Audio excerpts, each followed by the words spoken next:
Assalamualaikum warahmatullahi wabarakatuh. Perkenalkan, nama saya Jana Jiha. Saya dari jurusan Pendidikan Matematika Universitas Siliwangi. Video ini saya buat untuk memenuhi salah satu tugas mata kuliah kepramukaan yang diampu oleh dosen Bapak Dedi Nurjamil.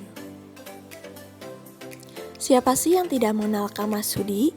Letnan Jenderal TNI Haji Masudi atau Kamasudi lahir di Desa Cibatu, Garut, Jawa Barat pada tanggal 11 September 1919 dan beliau wafat ketika berumur 85 tahun, lebih tepatnya pada tanggal 22 Juni 2005.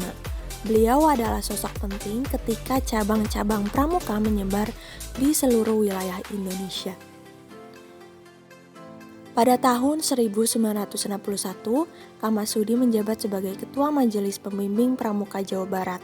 Kemudian, pada tahun 1974, beliau diangkat menjadi Ketua Kuartir Daerah Gerakan Pramuka Jawa Barat, yang kemudian pada tahun yang sama dipilih menjadi Wakil Ketua Kuarnas Gerakan Pramuka. Hingga akhirnya selama 5 periode dari 1978 hingga 1993, dia dipercaya menjadi Ketua Kuarnas Gerakan Pramuka.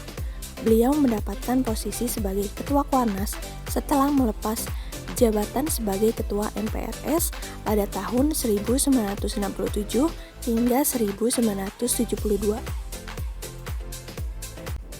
Ngomong-ngomong tentang pramuka, di sini saya mau sedikit cerita tentang masa-masa pramukaan saya ketika masih di jenjang SD, SMP sampai SMA. Nah, ketika SD saya bersekolah di SDN 2 Purwodadi karena jaraknya yang dekat dengan rumah saya. Nah, seingat saya ketika SD itu tidak ada yang namanya pramuka wajib. Namun pernah diadakan pramuka atau camp antar sekolah dan pesertanya pun hanya diikuti oleh kelas 4 dan 5 saja. Dan pesertanya pun hanya diambil beberapa orang saja dari tiap kelasnya. Nah, pada waktu itu saya tidak termasuk dalam perwakilan tersebut. Jadi semasa SD saya belum pernah mengikuti kegiatan pramuka. Lanjut, jenjang SMP kelas 7 itu wajib mengikuti pramuka yang dilaksanakan hari Jumat pukul 1 hingga selesai.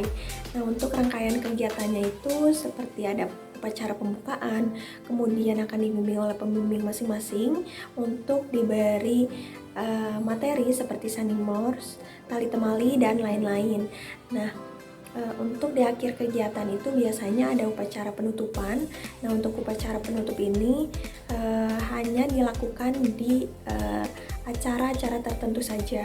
Nah, untuk jenjang SMA ini tidak kalah sama seperti pada jenjang SMP karena saya hanya mengikuti pramuka wajib saja, tidak meneruskan atau tidak melanjutkan untuk menjadi bantara. Nah, mungkin sekian yang dapat saya ceritakan. Wassalamualaikum warahmatullahi wabarakatuh.